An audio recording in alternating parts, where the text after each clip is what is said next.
Buenas noches a todos, bienvenidos a Plan M, un par de minutos antes de las 9 de la noche, ya estamos en vivo hasta las 10, no sabemos si hasta las 10, sí, hasta las 10 vamos a estar. Lo que sucede es que la Presidenta de la Nación anunció hace minutos que va a haber una cadena nacional, se supone más o menos a partir de las 9 de la noche, está esperando a que termine el fútbol del Nacional B y entonces después vienen los anuncios importantes de la cadena nacional. Se especula con qué va a hablar la Presidenta, tal vez el anuncio del nuevo Código Procesal Penal que quieren enviar al Congreso, que ya anunció la Presidenta, tal vez algo que tenga que ver con los fondos buitres. Yo creo que va a ir por el Código Procesal Penal. La Presidenta busca mostrarse activa y qué mejor que la cadena nacional, si total es de ella, ¿no? La puede utilizar cuando quiera, porque estuvo en reposo desde el viernes por una faringitis que la aquejaba. Y entonces, en vez de hacer un acto por allá, un acto por acá, directamente ha decidido utilizar una vez más la cadena nacional, la Presidenta de la Nación. Sí, incluso se especulaba con que no iba a viajar el jueves a un acto que tiene en Chaco, pero... Sí, que viajaba, no viajaba, tampoco con la señora Mirta Legrand, ¿no? Que sí, que no, que sí, que no. Pero adelantó su reaparición, ¿no? Pero finalmente va a ir, parece, al Chaco el jueves, felizmente ya está bien de salud, la faringitis que la viene atosigando en los últimos meses se debe haber curado, pues si no, no hablaría en cadena nacional. Y va a ser esta cadena nacional con los anuncios, vamos a analizarlo cuando esté en cadena por ahí en algún momento, salimos del aire. Cuando vuelva a la cadena, yo no creo que va a durar más de media hora la cadena, porque me parece que la Presidenta anda con un problemita en la garganta, entonces no va a hablar mucho a diferencia de otras veces, así que vamos a poder analizar todos los anuncios en la cadena nacional. Bueno, algunas cosas que pasaron hoy. Hoy el gobierno decidió cerrar más el cepo al dólar. Directamente frenó el dólar ahorro, que era el dólar que vienen comprando en un boom de ventas sectores de clase media autorizados por AFIP, que llenan los bancos pidiendo el dólar a tipo de cambio oficial más el 20%. Hoy, por problemas técnicos, la AFIP encontró la fórmula, que vamos a hablar de dónde ponemos el paralelo, dónde ponemos el oficial, subimos la tasa de interés. Problemas técnicos, se cayó el sistema durante todo el día y logró bajar fuertemente la venta de dólar ahorro, que fueron nada más que 2 millones y pico, cuando se venían vendiendo más de 10 millones parejito todos los días. Por eso justo hoy, el día que se iba a superar al 21 de octubre la marca de ventas en todo el mes pasado, que había sido récord total de ventas en un solo mes, bueno, justo hoy se cayó el sistema de la AFIP.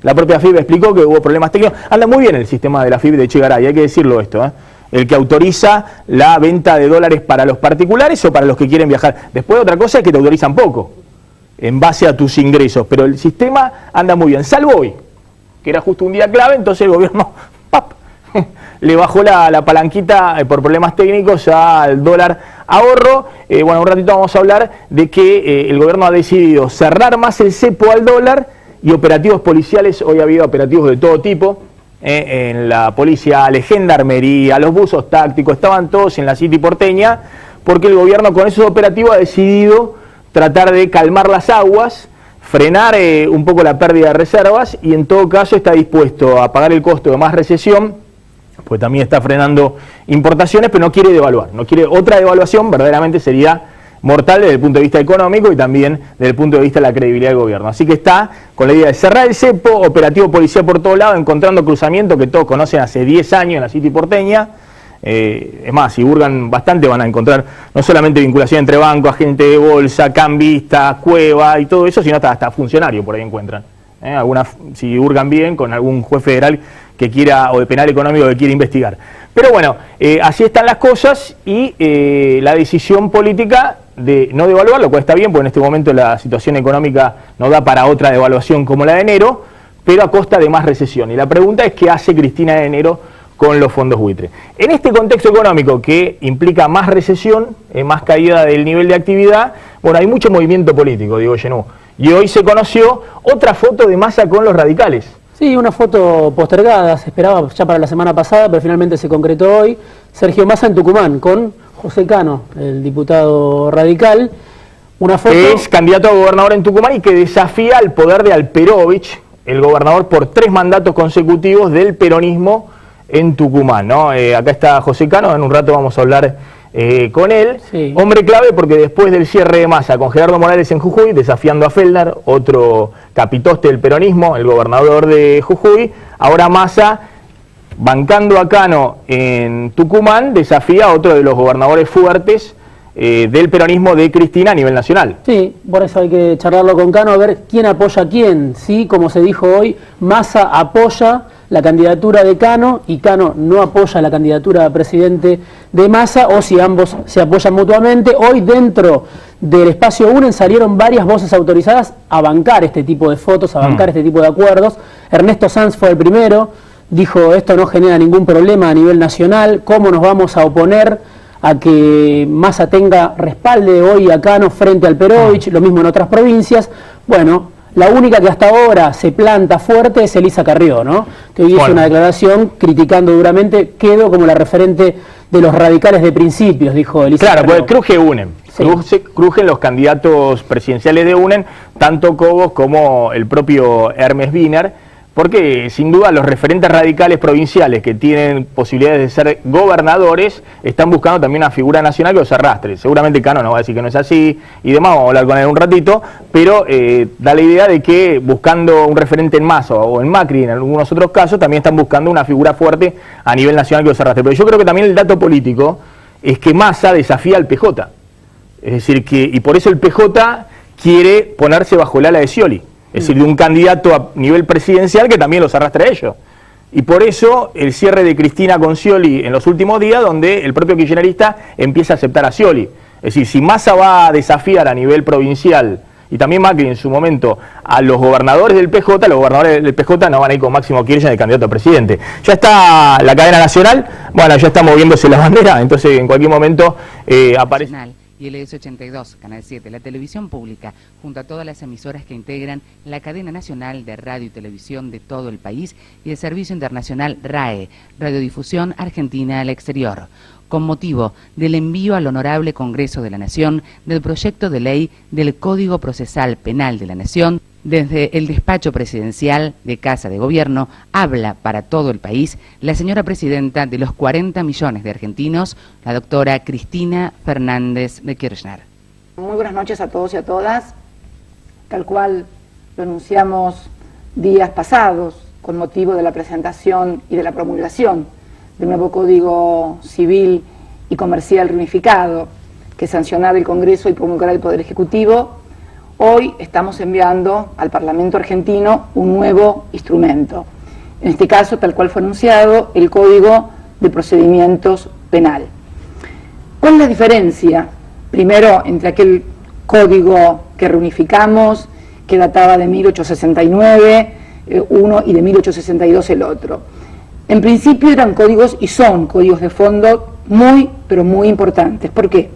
Porque rigen y alcanzan la vida de los 40 millones de argentinos, desde antes de nacer e inclusive hasta después de su muerte en una sucesión. Rigen sus vidas en las relaciones personales, en sus derechos personales, en sus derechos civiles, en sus relaciones comerciales. Son todas normas de fondo, 4.000 y pico de artículos, que además no habían sido modificados prácticamente desde su origen. Aquí estamos ante un código diferente. Este es un código de los denominados de forma. Únicamente afecta el procedimiento de un proceso, en este caso del proceso penal.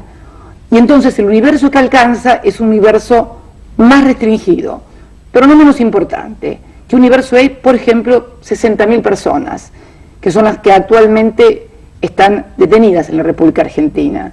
10.000 corresponden al Poder Federal, digamos a los juzgados federales, al Servicio Penitenciario Federal, y el resto a las provincias. Y la otra parte del universo que afecta son las víctimas de esas personas que han cometido esos delitos. ¿Cuál es la idea y cuál fue la demanda desde hace muchísimo tiempo? Acá tengo un listado de más de 205 jueces y camaristas federales de todo el país pidiendo la reforma y el cambio del Código de Procedimientos Penal.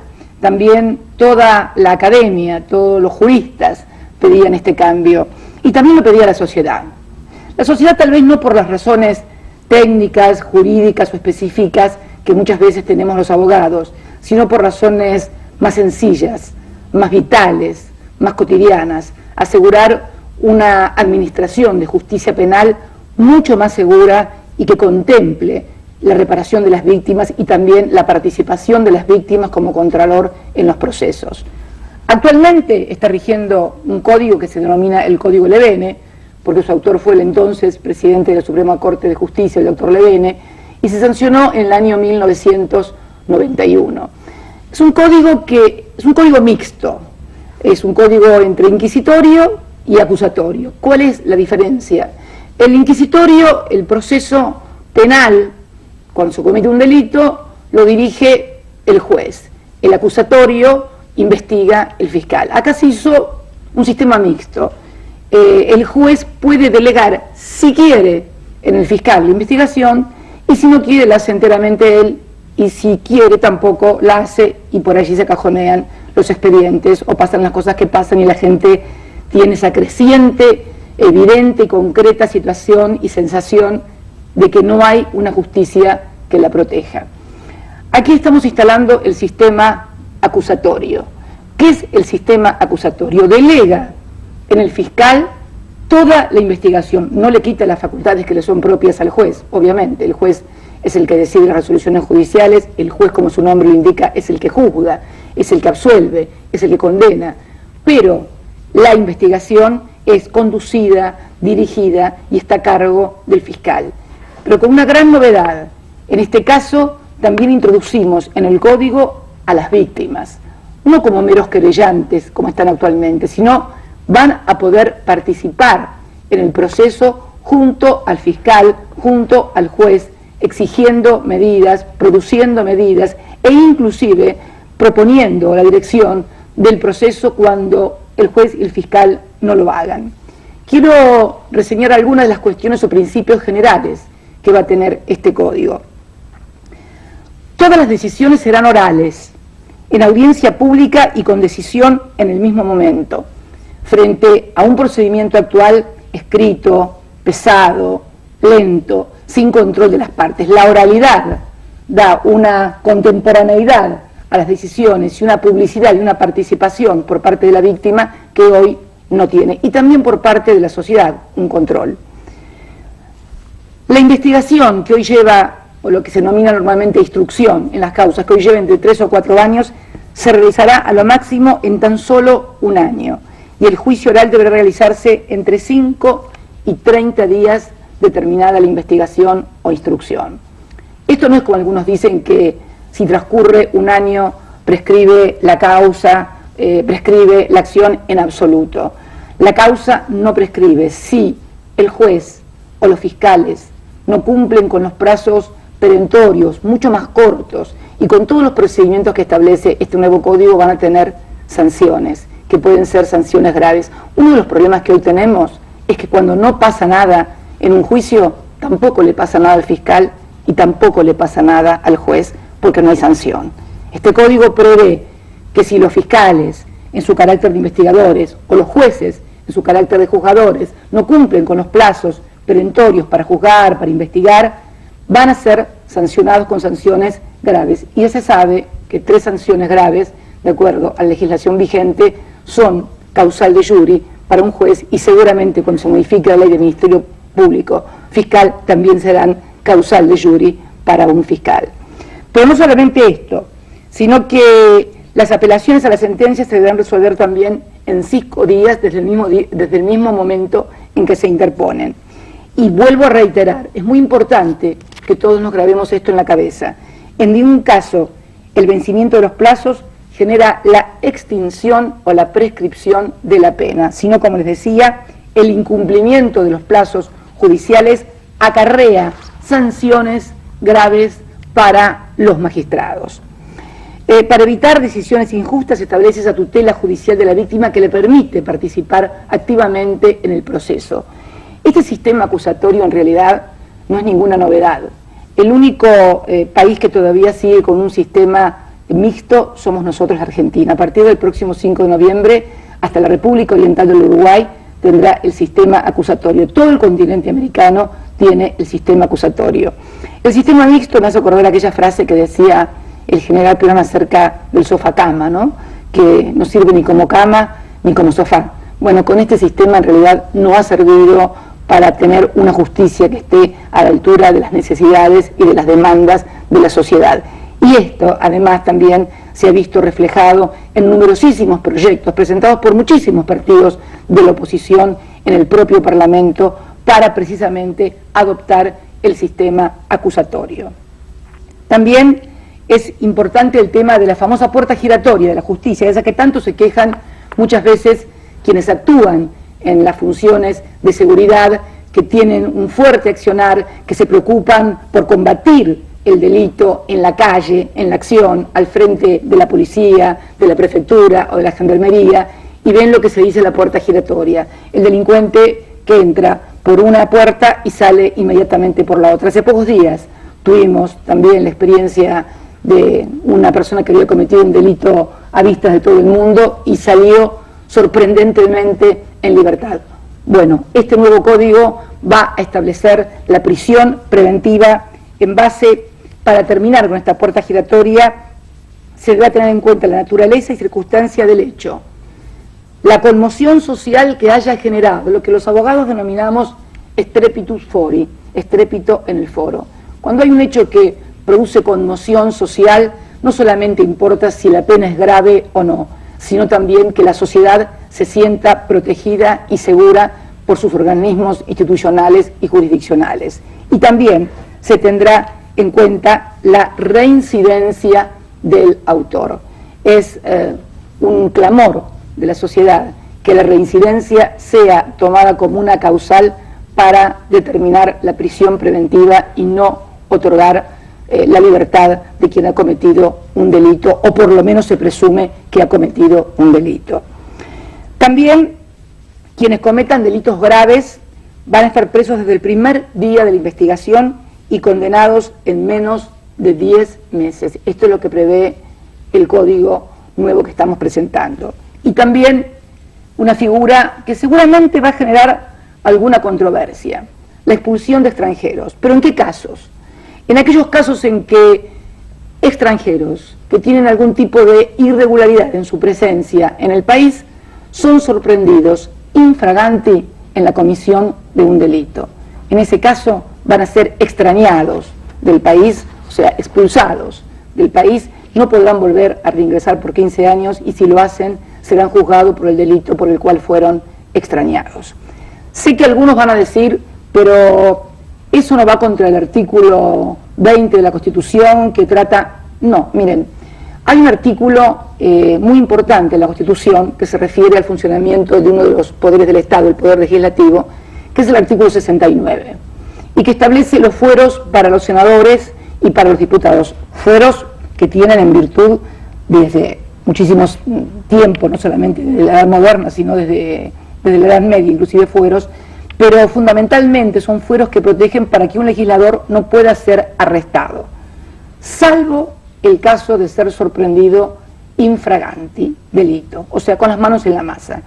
Si un legislador argentino, o sea, con representación popular, es sorprendido infraganti, puede ser arrestado, o sea, cae en sus prerrogativas de fueros, no necesita el desafuero de la Cámara de los 2/3 como marca la Constitución, va de suyo que un extranjero que ha venido a delinquir nuestro país, que tiene una política migratoria como pocos países en el mundo en cuanto a generosidad, en cuanto a apertura, en cuanto a conformación propia. Yo no me canso de decir que soy nieta de inmigrantes, como tantísimos otros hijos de inmigrantes, o tal vez muchos que todavía siguen conservando su nacionalidad de origen. Pero creo que también es una protección que merecemos los argentinos, que merece el conjunto de la sociedad frente a lo que se ha venido observando como un fenómeno creciente de extranjeros que ingresan al país con motivos de delinquir. Bueno, esto también está contemplado en este código.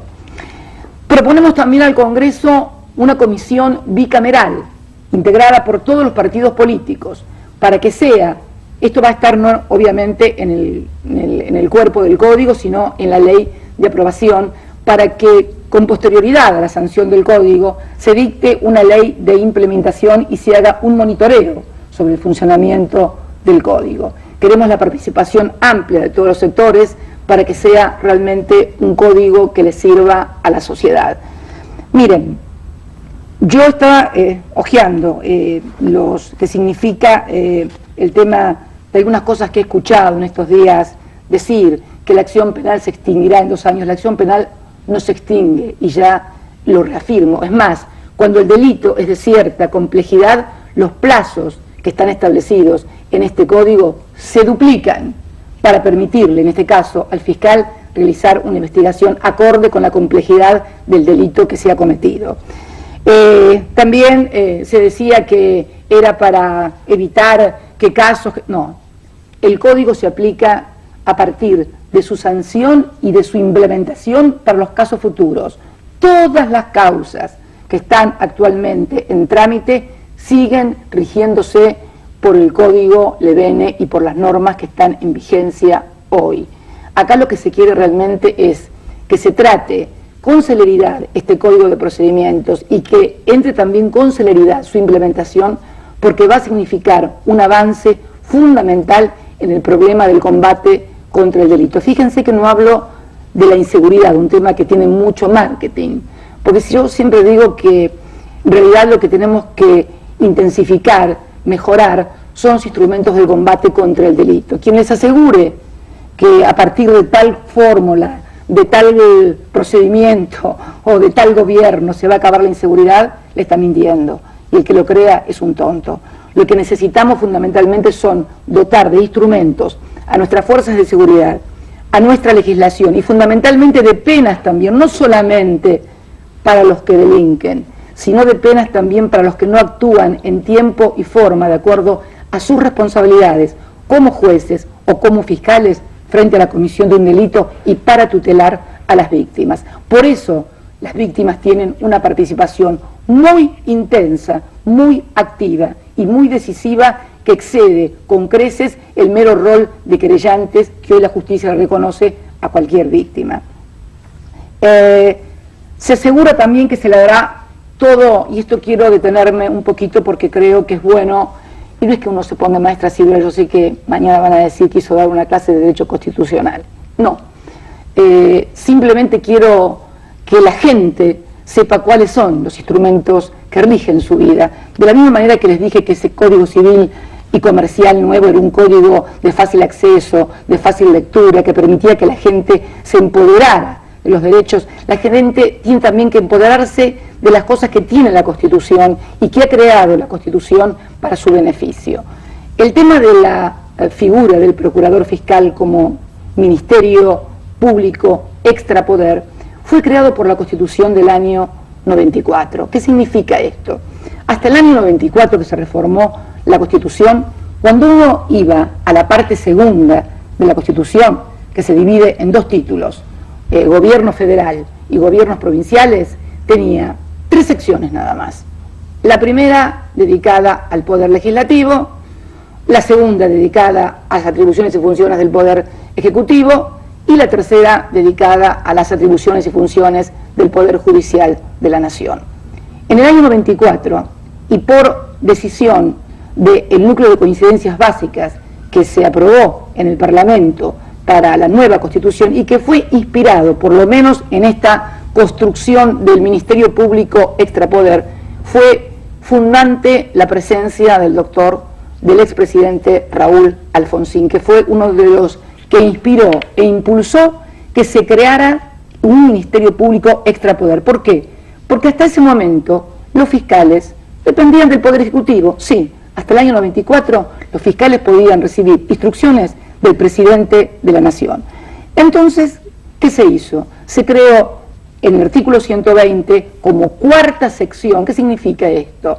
Si hay una primera sección que es para el Poder Legislativo, si hay una segunda sección que es para el Poder Ejecutivo, si hay una tercera sección para el Poder Judicial, en la cual se incluyó también al Consejo de la Magistratura, pero se crea en forma especial una 4ª sección que es del título de las autoridades federales, está claro que hubo una clara intención de instalar el sistema que hoy estamos haciendo, que es precisamente que la investigación esté a cargo del fiscal. Yo quiero leerles el artículo, esta es mi vieja Constitución como constituyente, está toda macheteada, pero quiero leerles el artículo 120 de la sección 4ª que habla del Ministerio Público.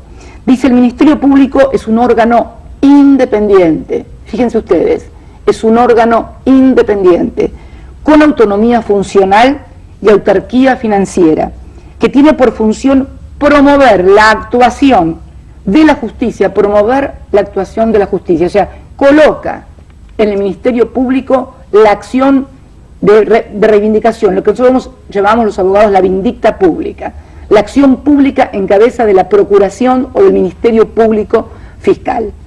Y sigue, promover la actuación de la justicia en defensa de la legalidad, de los intereses generales de la sociedad, en coordinación con las demás autoridades de la República.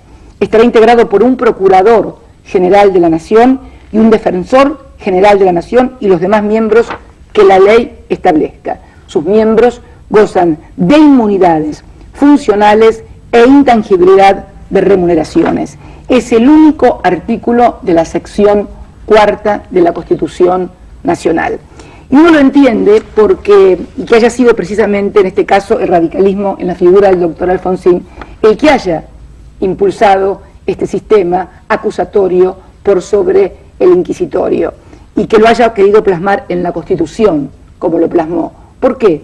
Porque ya en mayo de 1987, cuando Alfonsín era presidente de los argentinos, había remitido al Parlamento argentino un proyecto de Código Procesal Penal que había sido redactado por el doctor Julio Mayer y que era de neto contenido acusatorio. No logró la aprobación de esto y luego, durante otra gestión, durante otro gobierno, se hizo el código que hoy nos rige, que es el Código Levene, que es un código mixto. Y yo quiero leer las palabras de un senador en el año 91 respecto de la aprobación de este código mixto, cuando dijo: aprobaron, pese a que tenían diferencias, votaron en general, tuvieron diferencias en particular, pero dice, al código del doctor Levene lo votamos como un paso hacia adelante y al de Mayer como la perfección en la actualidad. Las cosas de la vida que luego el senador Luis Brasesco, que pronunciaba estas palabras en el Senado cuando apoyaban y acompañaban ese código mixto, que no era el que ellos querían, porque evidentemente era el acusatorio que había sido presentado por el doctor Alfonsín y que luego siguieron presentando y reclamando siempre, quiso las circunstancias que precisamente ese senador fuera luego el secretario de Coordinación Operativa de la Convención Nacional Constituyente, donde se sanciona este Ministerio Público extrapoder que finalmente consagra, sin lugar a dudas, el sistema acusatorio. Creo entonces que esto, la ley que estamos enviando, inclusive en su artículo 5, también quiero dejar la certeza, en su artículo 5 establece que las causas actualmente en trámite quedarán radicadas ante los órganos en que se encuentran. Dichas causas procederán sustanciándose y terminarán de conformidad con las disposiciones de la ley 23.984, ley Levene, y sus modificatorias. Y también acá en esta ley se crea la comisión bicameral de la que les hablaba. En definitiva, estamos enviando un instrumento de procedimiento ágil, rápido, moderno, demandado por jueces federales, por la academia y demandado por la propia realidad que nos impone hoy un procedimiento penal lento, gravoso y donde la sociedad se siente desprotegida, donde la sociedad se siente que no hay una tutela sobre sus intereses. El universo que abarca es más pequeño, es cierto que hay el Código Civil y Comercial, pero no es menos importante, aunque sea una sola persona, un solo ciudadano, darle la protección, la tranquilidad y la seguridad que se merece. Por eso estamos enviando en el día de la fecha, para que mañana tome estado parlamentario, esto a los que nos habíamos comprometido, que es darle en serio instrumentos eficientes, no solamente a los jueces y los fiscales, porque son el medio los jueces y los fiscales, no son el fin de la justicia, son el instrumento, el objetivo final es el ciudadano, que el ciudadano tenga la certeza, que tenga la certidumbre que hay instrumentos legales que lo protegen y que puede reclamarle a ese juez y a ese fiscal cuando no actúan como es debido, y que cuando ese fiscal y ese juez no actúan como es debido, en lugar de enojarse y por allí ir a un programa de televisión, que lo puede seguir haciendo sin lugar a dudas, lo importante es tomar las medidas para que ese mal juez o ese mal fiscal que está demorando la justicia, bueno, deje de ser fiscal y deje de ser juez. Me parece que esto es lo que está reclamando la sociedad de todos nosotros, de quienes tenemos responsabilidades institucionales, ya sea en el Poder Ejecutivo, en el Poder Legislativo y por supuesto también en el Poder Judicial. Yo apelo fundamentalmente a todos los componentes del Parlamento. El otro día, cuando presenciábamos el despegue de ese orgullo nacional, que es el ARSAT número 1, el primer satélite geoestacional de telecomunicaciones fabricado por argentinos en Argentina, yo me preguntaba, y a algunos no les gustó, al otro día me criticaron algunos comentaristas radiales y televisivos, que yo me planteaba el interrogante, si no hubiera sido presidenta en el año 2007 y 2011, si el ARSAT estaría en órbita. Bueno, yo me había olvidado, ya ven, no tengo tan buena memoria como pienso muchas veces, que en el año 2006 habíamos presentado una ley ante el Congreso, la de la creación precisamente de la empresa ARSAT, que fue la que permitió la creación del satélite número 1, del 2 y del 3, y que fue rechazada, no fue votada, fue votada en contra por la oposición. Después me gustó ver las felicitaciones por parte de la oposición acerca de esto, pero había sido votada en contra. ¿Cómo fue votada en contra el tema de YPF o de la CFJP o de la ley de movilidad jubilatoria y de tantas otras cosas? Y no es que nadie quiera asustar a nadie, simplemente una crónica periodística me hizo acordar que no era necesario interrogarse, sino que teníamos la certeza de que si no hubiera sido presidenta, no hubiéramos tenido el ARSAT. Entonces, quiero que este código no sea el código de una gestión ni de un gobierno, porque hay muchísimos proyectos y hay muchísimas manifestaciones de que es necesario hacer esto. Entonces, a partir de lo que propone el gobierno, creo que debemos actuar con celeridad, con responsabilidad y sancionar y darle a la sociedad este instrumento, independientemente del partido en el cual estemos, porque la demanda de justicia, la demanda de reparación no tiene colores partidarios, y creo que es importante que todos contribuyamos a darle a todos los ciudadanos, desde el lugar en que nos toca estar, bueno, la mayor cuota de generosidad y de responsabilidad en encontrar estos instrumentos, en encontrar estas armas de la Constitución, no armas de disparar. El que cree que únicamente con las armas de disparar se soluciona el combate con el delito está totalmente equivocado. Creo que también se exige una parte de responsabilidad institucional y de cumplimiento por parte de quienes tienen la facultad de juzgarnos y de investigarnos, de hacerlo con la celeridad y la responsabilidad que corresponde a la hora. Así que quería dirigirme a ustedes por este intermedio para decirles que estamos enviando esto que ha sido demandado por todos. Esperemos que ahora esos todos puedan ver realizada a través de su parlamento, que no es su parlamento porque esté su diputado o no esté su diputado, es su parlamento porque es ciudadano argentino, que pueda haber realizado este instrumento que, bueno, que viene siendo objeto de demandas desde hace mucho tiempo por todos y todas, y bueno, tenemos una buena oportunidad de saldar esta deuda de la democracia. Muchísimas gracias y muy buenas noches a todos y a todas. Conforme a lo establecido por el artículo 75 de la Ley 26.522 de Servicios de Comunicación Audiovisual, transmitieron hasta aquí LRA.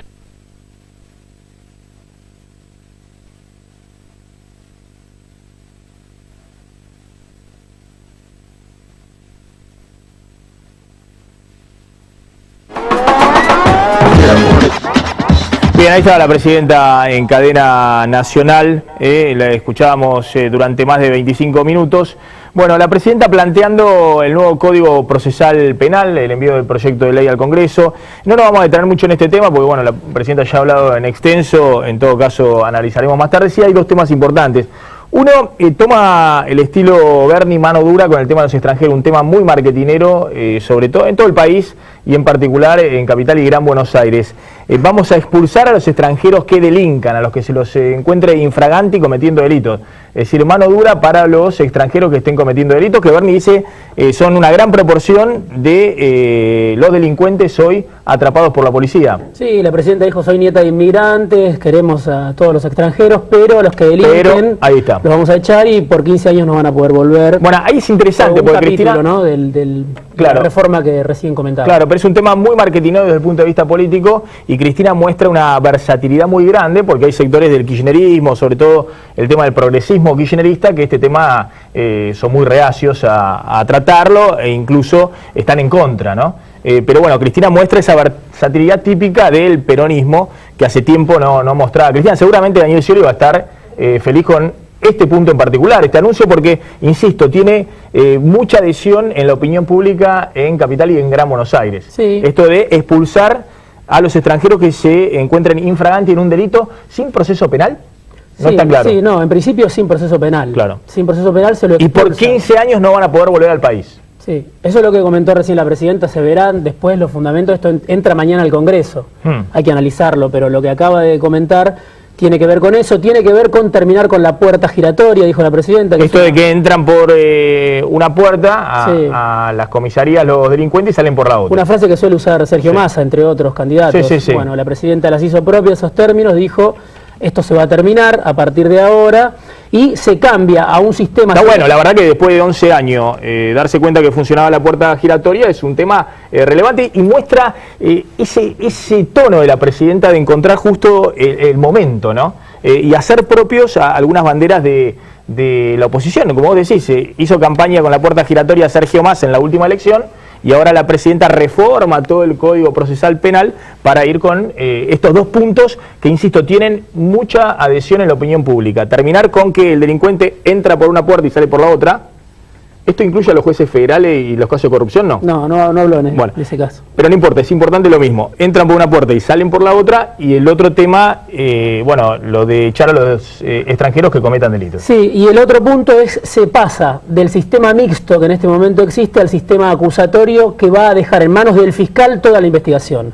Hoy investiga el fiscal, investiga el juez. Bueno, ahora para darle más celeridad, dijo la presidenta, se va a encargar de la investigación el fiscal, que es algo que sucede en toda América Latina. El único país donde todavía existe el sistema mixto, dijo Cristina recién, es Argentina y Uruguay, que ya lo dio de baja y que a partir de noviembre quedaría con el sistema acusatorio. Bueno, todo eso seguramente mañana va a estar más desarrollado en los diarios, seguramente. Después vamos a seguir con el tema del Código Procesal Penal, seguramente mañana, pasado. Ahora vamos a hablar un poquito de lo que ha dicho Tinelli, de qué ha pasado con Massa y con los radicales, qué está pasando en la economía, que hay una recesión muy profunda que todos creen debería ser la prioridad de la agenda. Pero me interesa una opinión, tenemos varios invitados, nos ha quedado un programa reducido, apretadito por esta nueva cadena nacional. Está José Ignacio de Mendiguren, está Claudio Lozano, está Manu Sovich, uno de los grandes defensores del gobierno, titular de Fede Cámaras, y está José Cano, el radical clave que hoy se sacó la foto con Sergio Massa y que pelea por la gobernación en Tucumán, y Miguel Ponce de la Cámara de Importadores. A ver, de Mendiguren, simplemente una pincelada de lo que dijo la presidenta, esto de que van a echar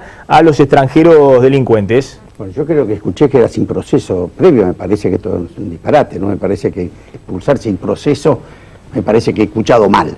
Lo que no me gustaría es... Está muy garantista usted de Mendiguren, ¿eh? No, por un proceso, si no se puede estar cualquier cosa.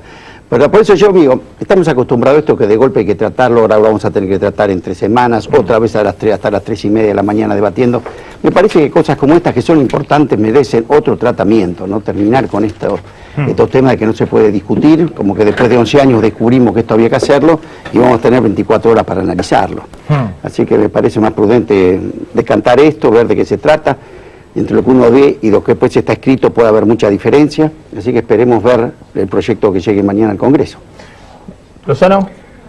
En realidad, entre la puerta giratoria y los inmigrantes delincuentes, Zaffaroni debe estar preguntándose si tuvo algo que ver con el Código Penal que presentó recién la presidenta, ¿no? Que fue presentado de otra manera. Es una onda más madura. Y claro, digo, por lo menos la presentación es así. Cuando se vendió el Código Penal, se lo vendió desde una óptica mucho más garantista. Pero bueno, vamos a esperar que venga para verlo. Lo que sí me parece es que hay una cierta tendencia por parte de la presidenta y del oficialismo a transformar en una especie de herramienta de iniciativa política, a tirar grandes temas que en realidad requerirían de un debate mucho más profundo, y ponerlos que en un trámite de un día para el otro. Pasó con el Código Civil los otros días, está pasando con la discusión de la ley de hidrocarburos, pasa con este tema que ahora parece que vamos a tener que resolver ya. Me parece que eso no es un buen precedente. Sería más razonable que convocar algún tipo de mesa política para ver cómo resolvemos la recesión. Manusovich, mano dura a los delincuentes extranjeros. Es un tema difícil realmente por la historia propia del país, historia de inmigrantes, habrá que analizarlo y quizá irónicamente recién señalaba, ¿estamos hablando de personas jurídicas o personas, porque si son personas jurídicas nos gustaría analizar otro tipo de temas. Al delincuente que está robando. Sí, nosotros que estamos en el sector económico hay cierto tipo de delincuencia que tiene que ver con grandes sectores económicos multinacionales extranjeros y eso nos preocupa, pero es como complicar un tema con otro y nos preocupa ese tema realmente. Bueno, vamos a hablar un poquito de política, ahora vamos a hablar con José Cano, el diputado de Unión Cívica Radical, que hoy se sacó la foto con Massa en Tucumán, pero miren cómo Tinelli se metió en la carrera del 2015, encendió la mecha, se tiró con todo contra el gobierno, palos a Cristina y un guiño a Mauricio Macri.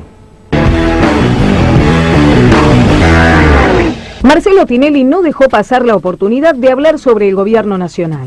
En el mismo día en que la legislatura porteña lo declaró personalidad destacada de la cultura, el conductor de Showmatch se refirió a la polémica por las declaraciones de Alex Freire.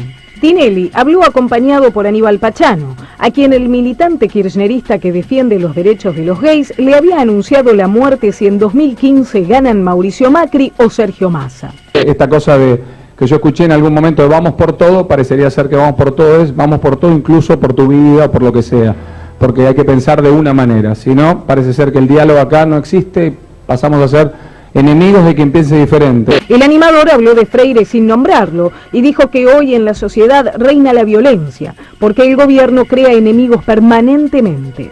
Porque vaya a ganar un candidato, otro, llegar a este nivel de agresión, te vas a morir porque va a ganar uno, va a ganar otro. Me parece triste. Después de una década de buena relación con el kirchnerismo... ¿Cómo estás resolviendo? ¿Cuánta guita debemos? Más o menos. Cada vez menos. Cada vez menos. En el último año, Tinelli se paró con fuerza en la vereda de enfrente. Tras el fracaso de su incursión en el fútbol para todos, el vicepresidente de San Lorenzo cuestionó al oficialismo y comenzó a coquetear con Sergio Massa y Daniel Scioli. Además, se convirtió en el principal auspiciante de la candidatura de Martín Insaurralde para 2015.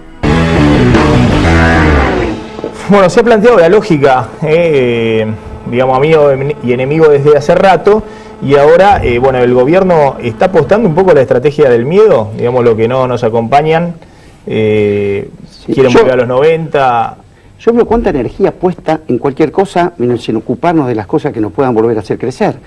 Este gobierno tuvo ya durante un periodo, que lo hemos charlado acá con vos alguna vez, unas claras instrumentos que permitieron al país crecer, generar empleo, y después del 2011 parece que nos hemos empeñado en olvidarnos de todo ese tema y seguir en un rumbo del cepo, en el rumbo de buscar enemigos, en el rumbo de seguir enfrentándonos. Lo decíamos el otro día, hoy la Argentina, si quiere realmente torcer esto y no hacer la plancha, por lo menos requerimos crecer otra vez al 3,5%.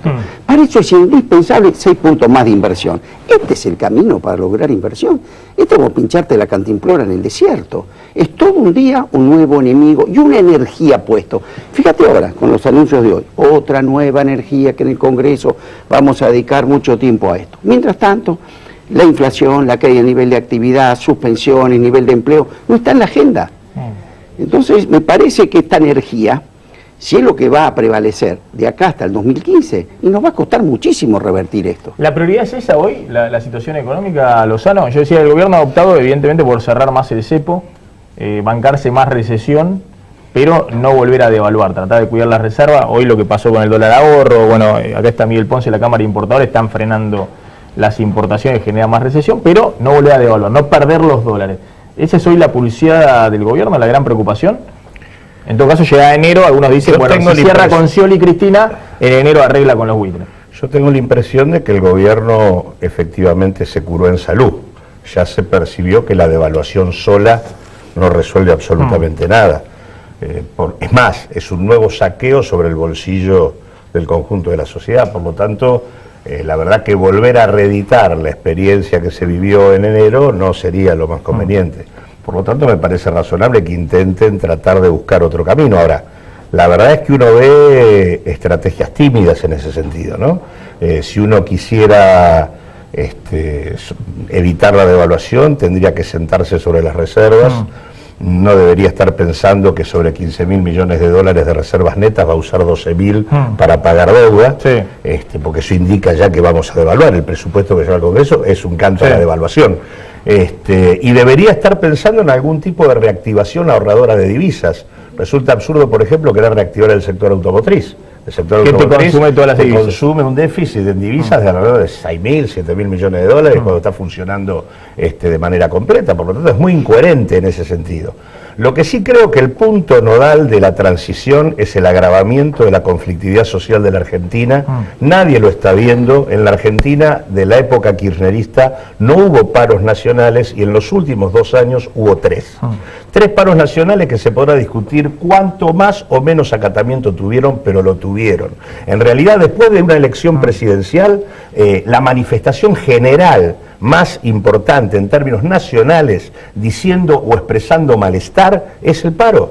Y en este sentido, acá hay un cuadro social que dice, esto así no camina. Digo, hay un ingreso promedio de 4.500 pesos en 17 millones de ocupados para una canasta en la región metropolitana que supera los 11.000 pesos. Hay 480.000 puestos de trabajo menos en el último año, 400.000 en el último semestre, duplicaron las suspensiones. Digo, no se puede hacer de cuenta que esto no tiene dique de contención de acá hasta el final del 2015. Adhiero realmente a que el nivel de crispación ha hecho de que los argentinos no podamos escucharnos. Adhiero a ese concepto. Pero también digo... Vamos, Marusovich, póngame pila, que hay un actor social que bajo 10.000 millones de dólares que no se liquida de los exportadores, son los dólares que están faltando en el Banco Central. Entonces, cuando hablamos de crispación, hay sectores económicos que especulan y muy fuertemente que han inducido a la devaluación del 23 de enero último y que inducen a la devaluación nuevamente. Entonces, nos parece que el nivel de crispación está en sectores económicos altamente concentrados. Por eso, la necesidad de la nueva ley de abastecimiento, pero que hoy se llama de regulación de... por ahora no la usaron. De producción y consumo, pero hay que aplicar algún instrumento que regule el Estado o si no regule las empresas altamente concentradas. Por eso esta nueva ley de abastecimiento es necesario para terminar con esto de los hilos bolsa, este actor social que especula con 10.000 millones de dólares que están faltando para la economía en su conjunto, porque como se dice acá, si volvemos a producir 1 millón de automóviles, solamente 24% de autopartes se fabrican en Argentina, vamos a tener déficit de divisa. Es necesario compensarlo con otros sectores económicos que si no liquidan la divisa, genera un nivel de crispación. ¿Le doy una propuesta? Ahora se dice. A los que fugaron capitales en los últimos años. Industrializar la ruralidad, producir más valor agregado, algo para materia prima. Impuesto en divisas a los que fugaron capitales. Pero solamente si hoy hay abierto un blanqueo de capitales para que todo traiga dólares, no le cobran ni el impuesto al cheque. Eso lo había abierto Moreno. Si uno trae dólares de elevación, la devaluación, un nuevo sistema tributario es necesario. Ahora la seguimos. Miguel Ponce, la Cámara Importadora, simplemente una pincelada y ahora la seguimos. ¿Es cierto que el Banco Central le debe a los importadores 5.000 millones de dólares? Absolutamente, 5.500, entre 5.200 y 5.500. La mitad de eso es deuda a la industria automotriz, la otra, el 25% es a las armadurías de Tierra del Fuego y el resto se divide en el resto de los mercados. A ver, pero para los economistas estamos tomando que el Banco Central tiene 27.300 millones de dólares de reserva, ¿qué es lo que ha tomado? No los tiene. ¿No los tiene? No los tiene. ¿Hay 5.000 millones menos que le debe a los importadores? son importaciones ya efectuadas, postergadas en el pago a pedido del propio gobierno cuando Kicillof a comienzo de año convocó a los 80 más importantes importadores y le pidió que prorrogaran los pagos porque ya íbamos a entrar al final. Y ustedes le tienen que ir a pedir los dólares, ustedes le tienen que ir a pedir los dólares. Pero si eso es así, no hay 15.000 millones de dólares de reserva neta a fin de año. Pero están los dólares. Están, pero hay que pagarlos, no son del Banco Central. Pero también tiene que ingresar 10.000 millones de dólares, como estamos diciendo. Eso es otra cuenta. Y bueno, hay un debe y un haber. Va a entrar y también tenemos que pagar. Y ustedes, los importadores, quieren que el Banco Central se los venda a 8.50, que es el dólar de tipo de cambio oficial. Esto nos ha dicho antes de irse el Banco Central y el Ministerio de Economía. Que se lo va a vender a 8.50. En el bulk, o sea, el mercado. Pónganse en la cola, pónganse en la cola. Sí, señor. Pónganse en la cola de los que quieren que le vendan a 8.50. 15.000 millones de dólares después de pagar los vencimientos de este año. Con una cuenta externa que está dando 2.000 millones de dólares negativos. Ahora la seguimos. Está José Cano, diputado de la Unión Cívica Radical, que hoy hizo mucho ruido, digo Genú, porque tuvo su foto con Sergio Massa en Tucumán. Ahí tenemos la foto, teníamos un informe, pero con la cadena nacional estamos con muy poco tiempo. A ver, Cano, ahí está, Sergio Massa con José Cano. Esto fue en una fábrica, en una empresa. El molino que inauguró un empresario tucumano, una inversión de cerca de 70 millones de dólares. Bueno, Cano va como candidato a gobernador en Tucumán para desafiarlo al justicialismo de Alperovich, 3 mandatos consecutivos. La esposa de Alperovich, hasta hace poquito era la presidenta provisional del Senado. Con esta jugada, ¿no está rompiendo UNEN? No, de ninguna manera. Es decir, usted como radical no está menoscabando la candidatura presidencial de Cobos. Mira, o de otros integrantes de UNEN. Cuando se lanzó UNEN a nivel nacional se planteó que se iba a respetar la característica de cada uno de los distritos. Nosotros venimos de una construcción, hay algunas cuestiones de las cuales la oposición no le puede echar la culpa al gobierno.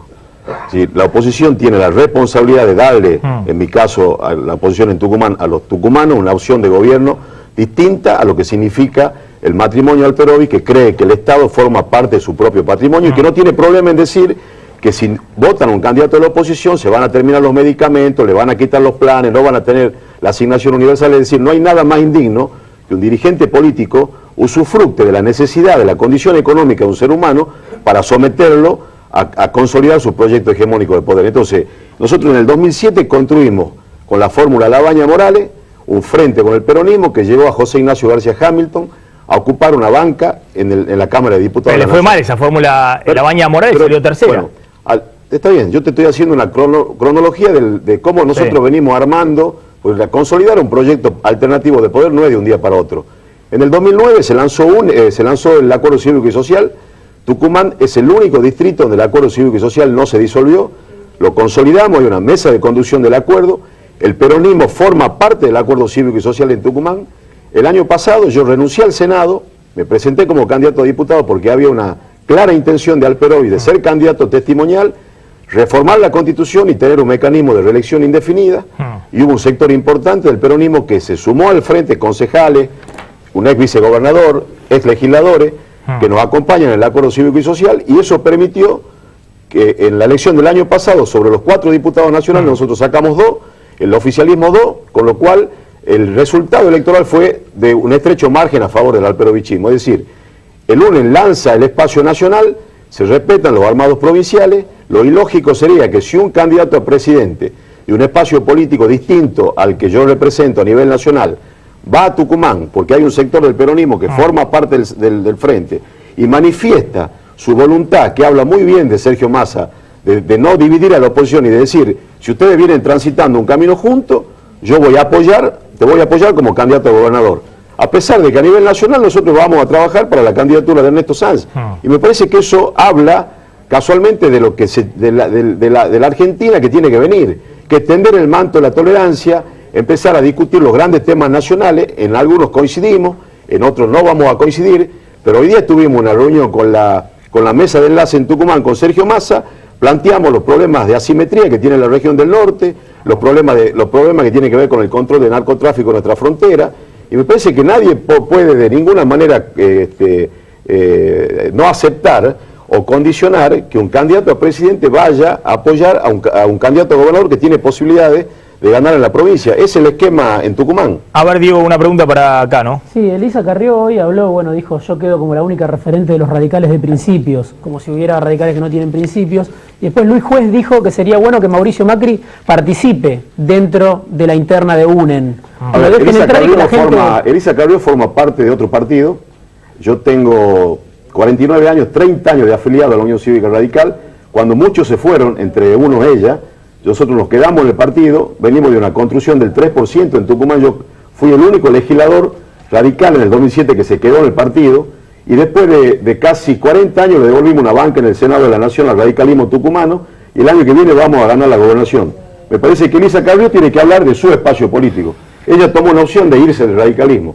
A mí, como dirigente político, no me representa. ¿Esto de que participe Macri de la interna de UNEN, que dice el juez? UNEN, yo lo planteé en el primer momento que se lanzó UNEN, y esto lo hablamos con el presidente del partido.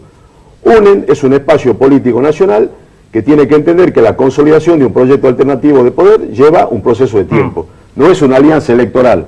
Y en ese esquema me parece que la discusión no es Massa o Macri.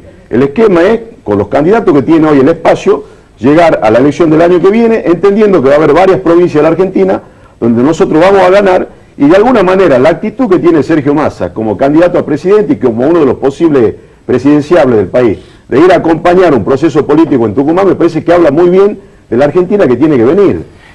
Cano, gracias por haber estado esta noche de programa. Me parece que la definición esta de Cano con Massa, Massa con Morales en Jujuy es importante desde el punto de vista del tablero político. Maxi, ¿cómo se fue el clan de los Sadi de Catamarca? Con un candidato radical y un frente cívico entre otros por el peronismo. Digo, como dato político, lo que significa esto, insisto con este dato, es que Massa ya no puede esperar a hacer alianzas con el justicialismo en esas provincias, y que los gobernadores justicialistas necesitan un candidato taquillero a nivel nacional. Y ese candidato para el oficialismo es Daniel Scioli. No es nadie que esté en la órbita del ultrakirchnerismo. Me parece que eso es lo que reacomoda, que se van decantando de alguna manera el tablero nacional, donde Massa arma con los radicales en algunas provincias, donde Scioli armará con la mayoría de los gobernadores justicialistas, y Macri armará también, tal vez con algunos radicales, por ejemplo en Córdoba, con Aguad. Nosotros, Córdoba tiene una construcción política, yo no veo que sea muy factible eso, pero me parece que en todo caso de lo que se trata es que no transcurra un nuevo gobierno 11 años para tirar grandes títulos para resolver los problemas de la gente cuando tuvieron mayoría durante todo este proceso de tiempo en ambas cámaras y gobernaron la mayoría de las provincias de la Argentina. La gran deuda que tiene la democracia argentina, estos 30 años de democracia que tenemos como clase dirigente, es debatir políticas de Estado para resolver los problemas estructurales que tenemos como país. Cano, gracias.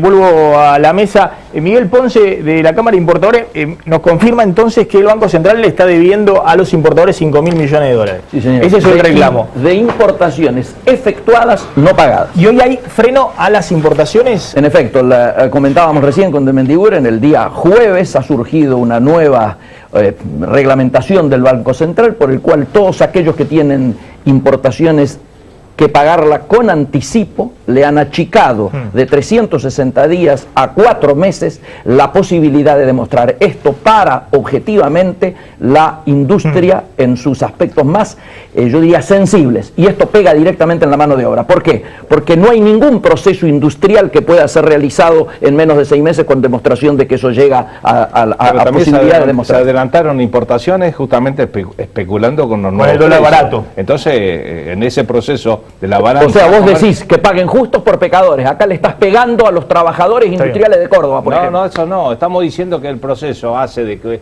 la importación, si se adelanta, significa de que le resta divisas. En este caso no es un adelantamiento, es una especulación económica del sector económico. Mendiguren, el gobierno está priorizando esto que hablamos con Lozano, cuidar la Reserva Banco Central a costa aún de más recesión, con tal de no devaluar. Ese es el esquema. A ver si lo que explicamos.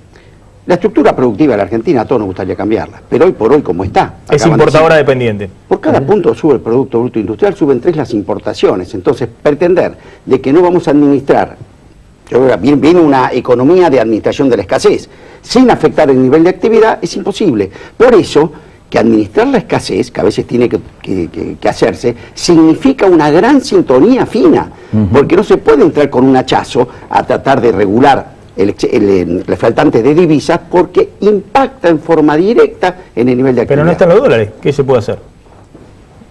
Como yo te digo, hay que administrar la escasez. Es una administración que tiene una prioridad, que es garantizar los servicios de la deuda pública, colocando en segundo lugar el nivel de actividad. No es que se administra de cualquier manera. Exacto, pero vos sabés...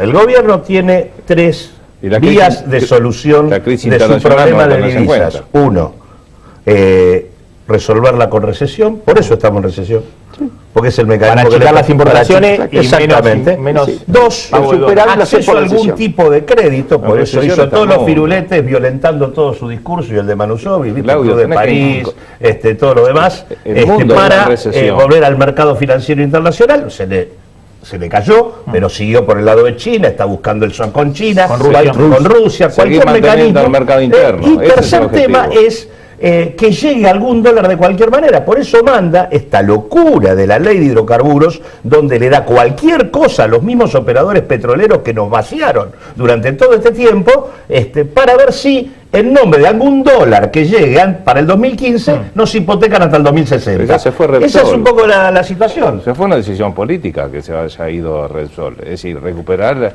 un instrumento fundamental. El gobierno fue cómplice de Repsol, Rubén. Cómplice de Repsol. Bueno, si hablamos de la crisis energética... Era la empresa estrella del gobierno. La crisis energética que no se ha producido en el país tuvo que ver con los últimos 15, 20 años. Es decir, por supuesto. Ahora, para adelante la pregunta... Los decretos de reguladores de Menem, los decretos de reguladores de Menem están en la ley de hidrocarburos. Libre disponibilidad de las divisas, libre disponibilidad del crudo, libre importación de equipos. Rubén, escuchame, esta ley de hidrocarburos que está llegando, fíjate que es una ley que todos apoyamos hace poco, que se proveyera a través de este desarrollo, el de la industria local de provisión de servicios. Ahora tenés un artículo que dice que en caso de necesidad queda sin efecto y podés importar todo a cero arancel. Para darle el beneficio a las multinacionales que vengan a radicar. Como el estilo de Chevron, digamos.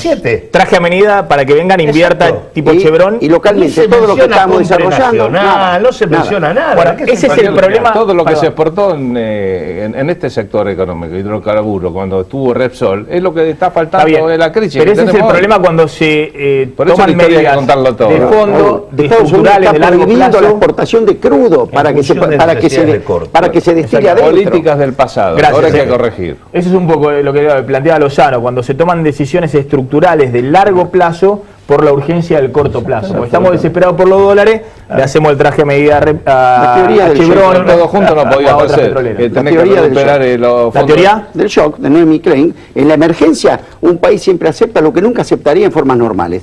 Ahora de que entregues los trenes. Inauguramos Tafí Viejo, los talleres ferroviarios, vino el choque de trenes. Ahora vienen los chinos. Pero no solamente eso, perdón, porque vos podías avertir los trenes en emergencia. Firmaste un contrato por 20 años de exclusividad en los repuestos que van a abastecer estos trenes. Gracias a los 5 por haber venido, ese fue recién Cano, y por la paciencia también, que tuvimos que ver y achicar un poquito, y tuvimos poco tiempo por la cadena nacional de acá no hay crispación, no hay crispación entre nosotros. No.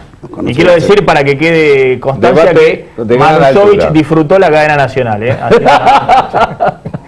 Quédense con Alfredo Leuco, ya llega, le doy mi palabra. Nos encontramos mañana a las 9 de la noche aquí en Plan M. Chao, pásenla bien.